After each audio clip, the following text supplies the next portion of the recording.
Hello there, this is Alice Dreger, founder and publisher of East Lansing Info, the area's only, and possibly the nation's only, successful citizen reporter, nonprofit independent local news organization. Today I'm going to tell you briefly about what it is we do at ELI, why it really matters to local democracy, what it costs, and how you can pitch in to help. So what do we do at ELI? Why does ELI exist? Well, we bring East Lansing the news. We do it by using citizen journalists working in a public service, nonprofit format. We bring accurate, nonpartisan, factual, meaningful local news that you could not otherwise get. We keep East Lansing from becoming what experts call a news desert, a place that has no real local news reporting. In fact, not only do we help East Lansing avoid becoming a news desert, since 2014, we've turned East Lansing into a blooming news garden. Right now, local newspapers all over the country are closing. Original reporting is expensive, ads don't generate much revenue, and many people think news should be delivered to them for free. That creates local news deserts. The local newspapers that do exist are often owned by big national companies whose mission is profit. There's nothing wrong with for-profit business, including in journalism. But when you try to do local news that way, you can't do much local reporting. That's the economic reality. So what you get are pseudo-local news stories, stories that look kind of local, but are pumped into local papers to fill content and generate clicks, like this one that the USA Today network pushed out in local papers to generate ad revenue. This kind of stuff is cheap to produce, and it makes money. Reporting on local government and schools, by contrast, is expensive to produce, and it doesn't produce much revenue. Here's a graphic from a recent Bloomberg News story by Riley Griffin, a graphic based on a study out of Duke University. The study examined local news in 100 communities with a population range of 20,000 to 300,000, the range in which East Lansing would fall. What these researchers found is that only 17% of news stories in so-called local papers are about real local events. Here's how that pie chart would look if you looked at what ELI brings to East Lansing. We are hyperlocal. We don't exist to tell you what regional or national papers could tell you. We exist to fill the local news gap, and we put 100% of our energy to that. Here's another graphic from the same Bloomberg article talking about the same Duke study. What this shows is that among the 100 newspapers whose article the Duke researchers sampled, only 1 in 10 news stories produced were original, local, and addressing a critical information need.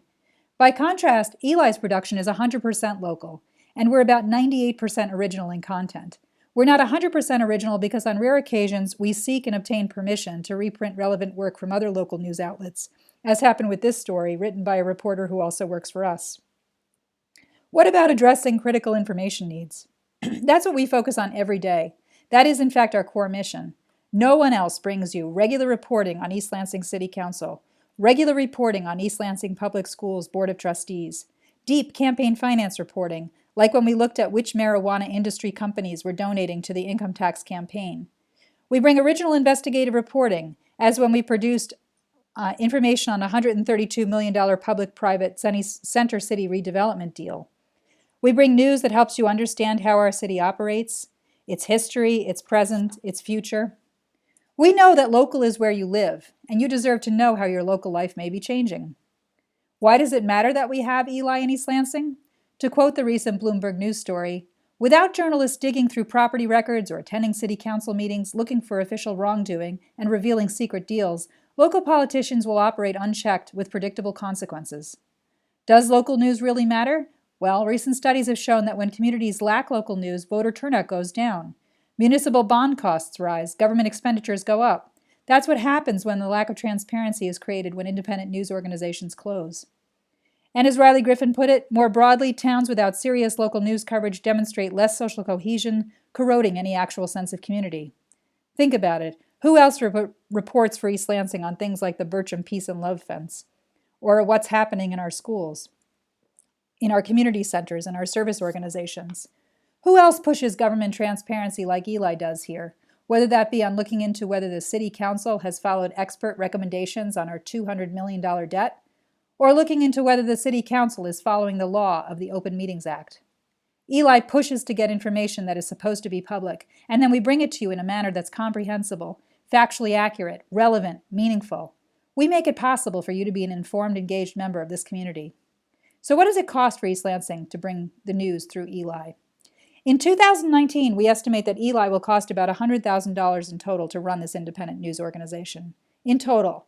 That's why right now we're working to raise $80,000 by year's end, so that with what we have in the bank plus what we have committed from steady donors, we know we'll have enough to get through 2019, bringing you the timely, high-quality news you've come to expect from us. How does ELI manage to run for an entire year on what some news organizations would reasonably pay for a single full-time reporter with benefits? Well, ELI is an innovative model. It's a nonprofit citizen reporter news organization that approaches news production as a public service. We would love it if we had the funds to pay serious journalists serious money, but like a lot of cities, there's no economy here for that. Instead, we recruit regular people, some of whom have had training in journalism or communications, but many of whom haven't, and we help them report local news. A lot of what our reporters bring you is pretty straightforward, but it's information you could not get any other way. We bring you arts and entertainment reporting in a depth and breadth no one else does for East Lansing. Some of our reporting is provided voluntarily without pay. For example, I choose not to get paid by ELI. But today, most of our reporters are paid, and that's why they're able to take the time to do this work for you. For reporting that requires substantial work, we work closely with less experienced reporters, or we work in teams to make sure what we're bringing you is high quality, accurate, and thorough. This report, for example, was produced by two of our reporters who at the time were seniors at East Lansing High School. Disclosure, one of them was my son. Both were graduates of ELI's Summer Youth Journalism program. For the last 2 years, we've had Cody Harrell, a professional journalism educator, provide this 2-week intensive program to high school students, and a lot of them have gone on to keep reporting for us. This is a serious job for them. They become ambassadors of media literacy. We'll do it again in 2019 if we can afford it. The ELI team is increasingly becoming the subject of national media reporting. That's because we're using this groundbreaking model. At ELI, we have high schoolers, new college graduates, stay-at-home parents, artists, and senior citizens doing serious reporting together, and we've done it for 4 years going. Our reporters are embedded, committed, and paid not that much, usually from $50 to $125 for a published article, depending on the level of work involved. As the member of the ELI Volunteer Board of Directors who runs the nonprofit corporation, I provide you regular transparency reports, telling you what the expenses are and where your donated dollars are going. We firmly believe this organization belongs to this community, so we want you to know what we are doing for you. Every month, consistently, around 85% of our expenses go to paying local people to do this work. Out of every dollar you give us, all but about 15 cents usually pays someone local to bring you the news. The rest is spent on content distribution, reporting expenses like Freedom of Information Act request charges, accounting, and buying a small amount of office supplies, mostly stationery and stamps to send thanks to donors. We don't waste your money at ELI. We do this for the public service, and we want you to trust us. We run on a shoestring budget because we're only here to deliver news to a city that otherwise couldn't get it. So how can you help? By making a tax-deductible donation today. And great news, from now through midnight on New Year's Eve, what you donate will be doubled. That's because ELI was accepted this year into NewsMatch, a national matching campaign to support nonprofit news organizations funded by groups like the MacArthur Foundation and the Knight Foundation. NewsMatch will match up to $25,000 for us, and on top of that, a core group of ELI supporters are ready to commit $15,000 in matching funds, bringing our total match to $40,000. You know what that means. If we can raise $40,000 with the $40,000 in matching funds, we will have raised the $80,000 we need to be sustainable for 2019. Right now, every individual donor's lump sum donation made by check or credit card is matched, and every new monthly subscription commitment, which you can easily arrange with a credit card or an automatic bill payment, will be matched at the annual rate. So if you commit $10 a month, that brings us $120 a year from you, and it's matched at $120, bringing us $240 closer to our $80,000 goal.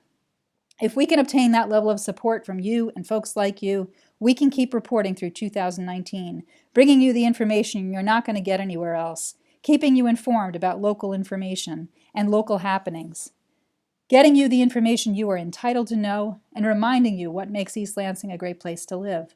All you have to do is go to one page and act now to support this amazing team and this work. Thank you. Remember, every dollar you give gets us $2 closer to sustainability for 2019. Help us bring East Lansing the news. Thank you.